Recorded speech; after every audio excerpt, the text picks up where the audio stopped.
The canola is drying down very quickly. Honestly, we'll probably be harvesting in just a couple of days if the rain can hold off. We got a couple of tints this morning. That's putting us a little bit behind schedule, but the combine is all ready to go once it dries up. Last year was our first year of growing canola, so I had quite a few questions since I shared it on social media on how it went and just the logistics of growing canola.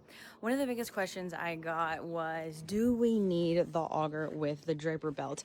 And I am just talking about this from experience from last year, and I also harvested some canola while I was in Australia. Here in Kentucky last year, we did not have the auger. We just have the draper with the reel. And personally, I feel like it cut just fine. We averaged about 55 bushels to that acre, and it seemed to cut smooth across the board. So we had good dry down of those stems.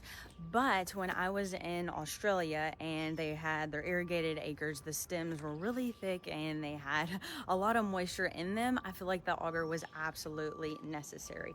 But for what we've been cutting here, this draper head has been just as fine without having the auger on it.